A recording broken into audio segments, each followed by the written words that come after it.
So welcome back to this APDC conference. I hope you've enjoyed lunch. We have a very full agenda for this afternoon. We're going to go to digital transformation, 5G in several aspects, and metaverse. Is this a blessing or a curse? Well, let's see. We have several guest speakers.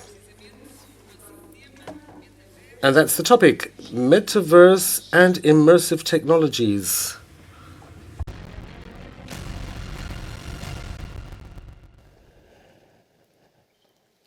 And our next speaker is Mr. Pedro Pombo, the Managing Director of Accenture Song. Could you please come on stage? He's going to introduce us to a metaverse rhapsody, whatever that may be. You have the floor. Good afternoon. My name is Pedro Pombo. I am Managing Director of Accenture Song, and I have 15 minutes to give you a quick rhapsody about metaverse. It's an interesting topic that would require its own playlist, and given its dimension and complexity. In this day and age, we encounter the word metaverse every day. It's funny. We have to understand where the word came from, such as cyberspace was born in 1982 in a science fiction novel. We owe another science fiction author, Neil Stephenson, the coining of the word metaverse in his book Snowcraft that I recommend, which is rather futuristic and also almost a prophecy by Nostradamus. That dates back to 1992. So the word metaverse has been around for some 30 years. But are we really ready for metaverse? Are we ready as consumers, as a society, as businesses? In Accenture, we think that we are. It's the time to dive into the metaverse. What is metaverse? If we ask 5 different people, we'd have 5 different answers. Any emerging technology is digital.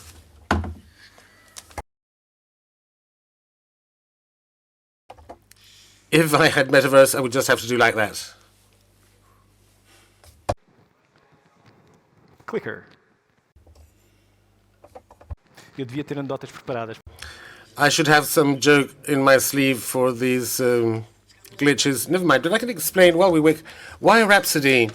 Because metaverse, in my opinion, is a combination of different themes from different realities, and it's a sort of a rhapsody, a unique work that is made up of different parts.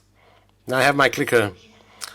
So let's dive into the metaverse and imagine. Let's imagine an experience where we can browse through the Pinterest, build our own boards, and then test out a replica of our living room and buy the elements we need. Another example, we can imagine that we are at the board of directors in a company in an immersive visit, and we start talking about the KPIs for our business, and we see how the company is performing. Then we transported to the factory. We see a replica of the factory and what its KPIs are. And we are teletransported to the data center, and we see what's happening there, any security breaches, without leaving our homes, because these are immersive experiences and making use of what I call digital genius. This is all possible with technology.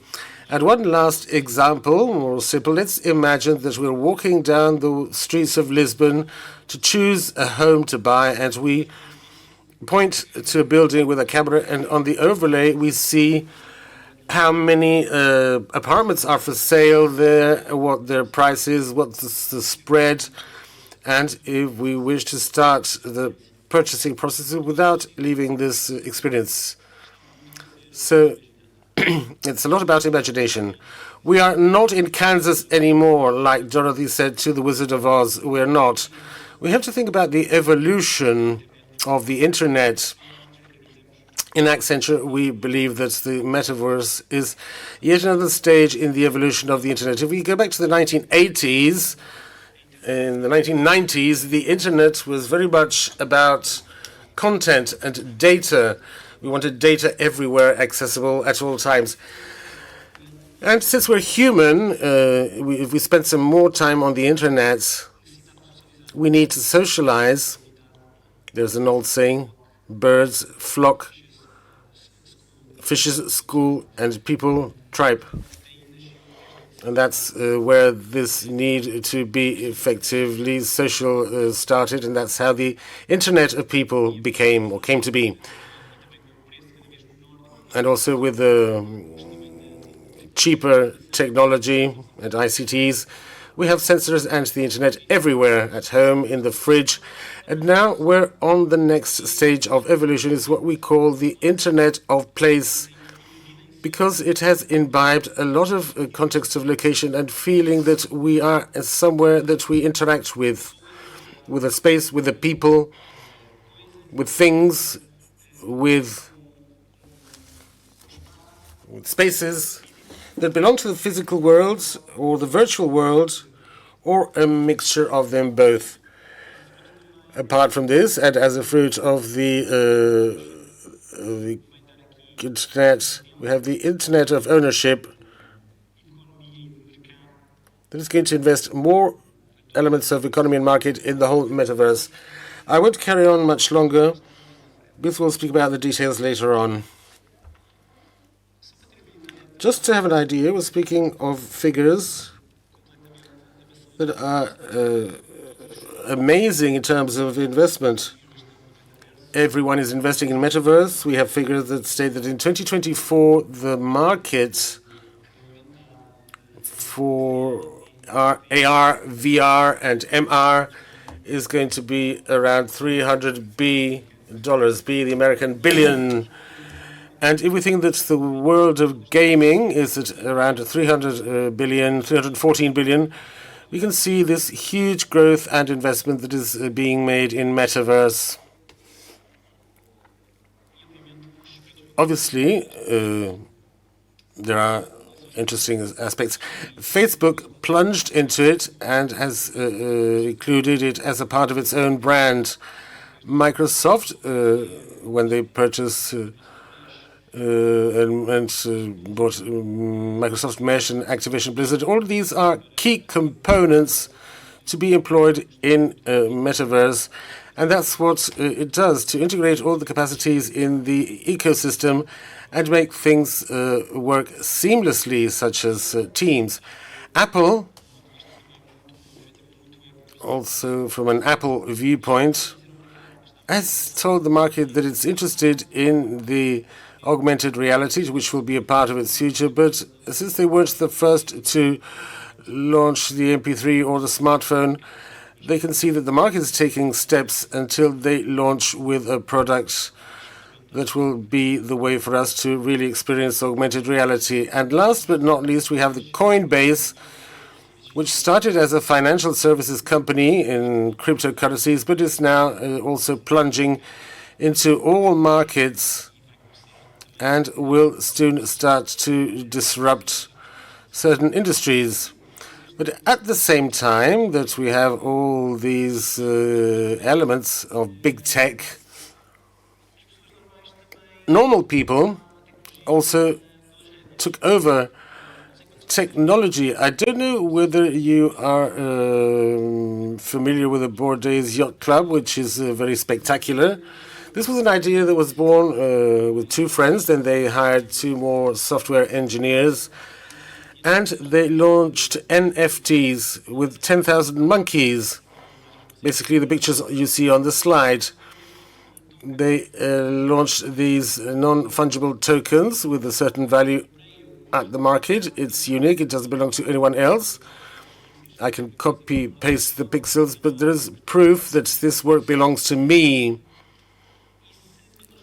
And when they were launched, they cost around $190 to $200. Now, if I want to buy one of those 10,000 monkeys, it's going to cost anywhere between $300,000 and $400,000. It's fluctuating because the cryptocurrencies also fluctuate. The trading volume only on NFTs is $1.5 billion, something that started in someone's backyard. The funny thing about this Bored Apes Yacht Club, not only these celebrities that you have on the slide have been using monkeys as profile pics, because this can be eccentric for those who have the power to spend so much money. The funny thing is that perfectly normal people have adopted this as a brand. It's the first NFT brand with success that we know about. And what makes it different? When I buy, when I become a member of this Bored Monkeys Yacht Club, I have access to a community, to a metaverse, to a set of experiences. For instance, now they're going to launch a film in Hollywood, Bored Apes. And if I own a monkey, I can take my monkey to audition to be on the film. I can receive some copyright fees, because when the NFTs were minted, the licensing rights on such a monkey belong to me. Or more examples, 4 Apes set up a band. They're going to launch a record.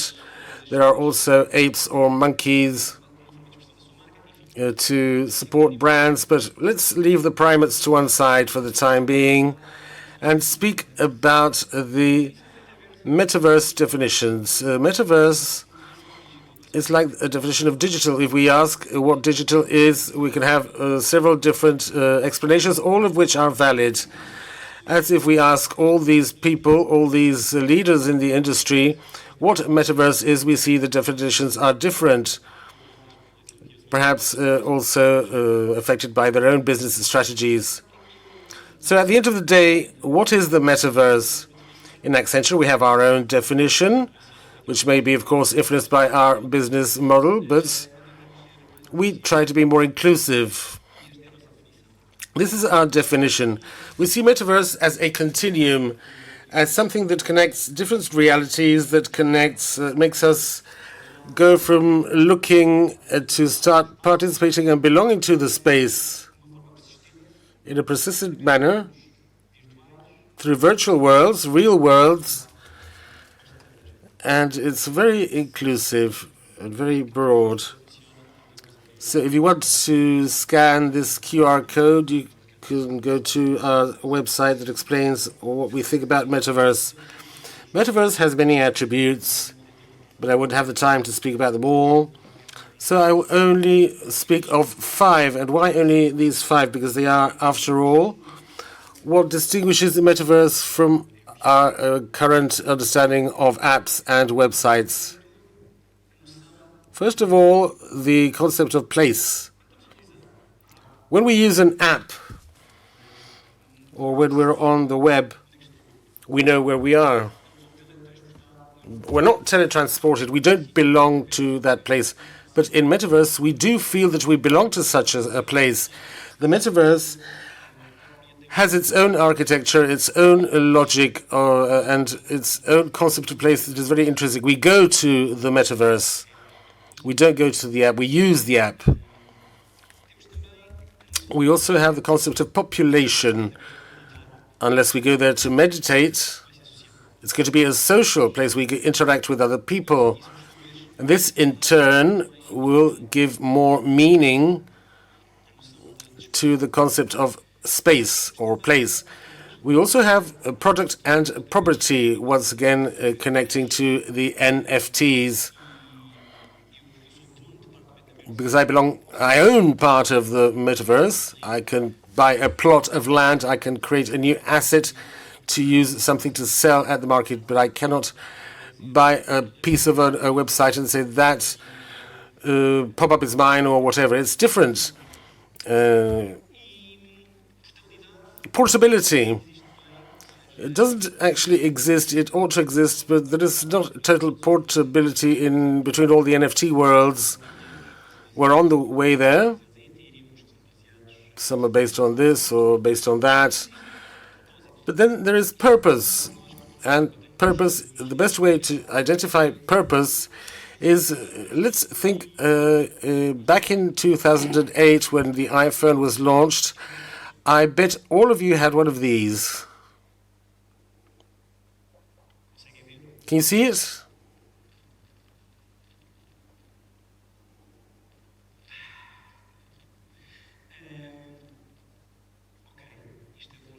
So this is to prove. If you haven't seen it, it's an app that makes me pretend I'm drinking a glass of beer.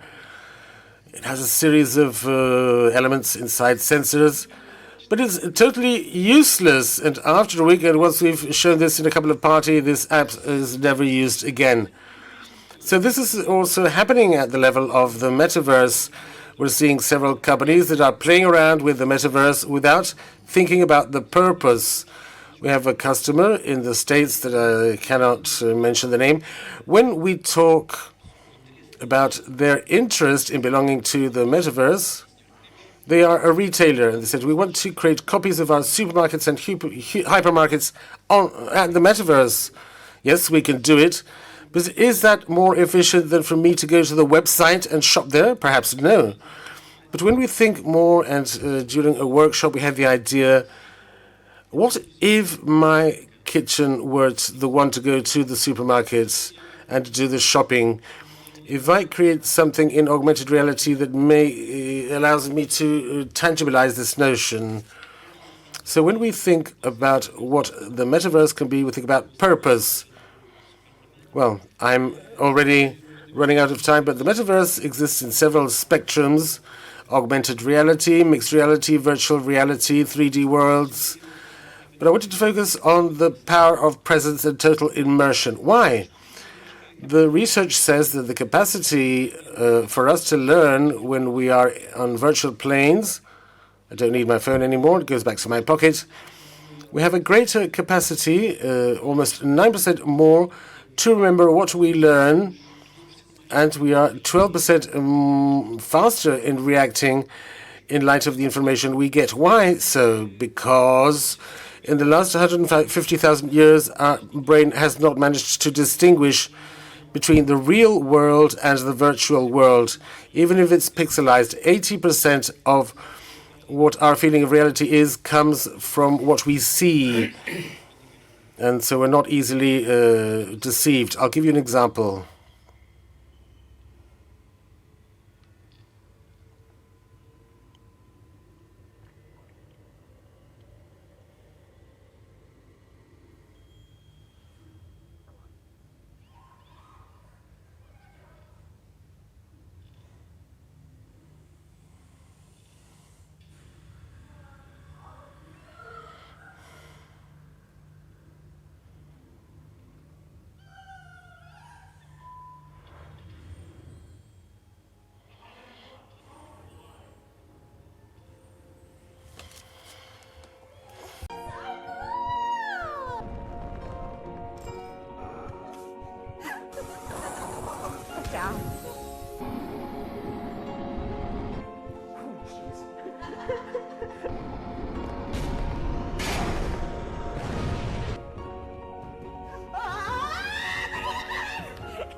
Enfim.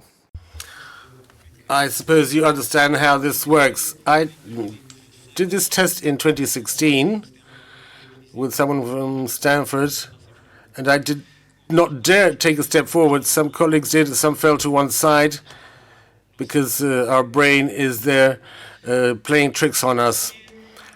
Technology is important for the metaverse, but it's more important for us to think in people's behavior and what makes them get there. The gamers already have some idea of the reward of entering the metaverse, but we have to capture the behavior of other people to understand how we manage to bring the human side, be it as consumers or collaborators, to the different stages in their lives. Just to tell you, there are different types of metaverses. We could go on forever, centralized or decentralized. It's interesting to see who is in charge at all times. And this is going to have an impact on every industry. I'm really about to finish. I'll return my clicker in no time. So why?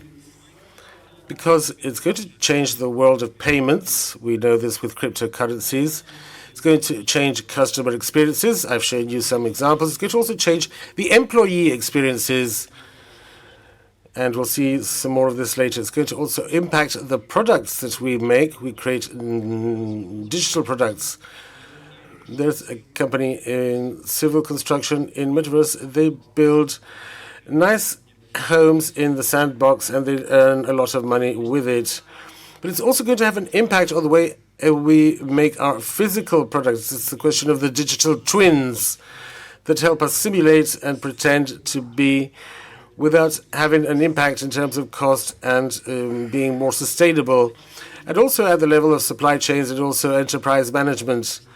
Digital twins has an important role to play. So all the aspects of corporate life in an enterprise are changing because of the metaverse. And in Accenture, we are not indifferent to all this, and we created our own metaverse. We created with different purposes. One is to have onboarding for new joiners. So all that is the experience of new joiners is done in metaverse. Training, we have training actions. So we have town halls in metaverse too. But what I find most interesting is the digital twins we have of the offices. It's not the same for us to be in an immersive environment and see our colleague and have this serendipity that we have when we are physically at the same office, because we have the notion of place that doesn't exist on Zoom or Teams, but which fosters the creation of a sense of belonging. And there is no better asset than to create a sense of belonging. So we buy 60,000 goggles. We have 600,000, so we still need quite a few. But just to give you an idea, that it's possible to use all these technologies today with benefits, not only for the products we make, but also internally for our business processes. And that's all, folks. I give you with this quote. It's not mine. It belongs to David Bowie. In 1999, he said, we're on the cusp of something exhilarating and terrifying. Speaking about the internet, but which can be applied also to the metaverse. So now I'll leave you with a call to action. It's time for us to start imagining and doing that. Metaverse is going to impact our companies and our customers, and count on us to go from the omni-channel to the omni-reality. Thank you very much. Thank you very much, Pedro Pombo.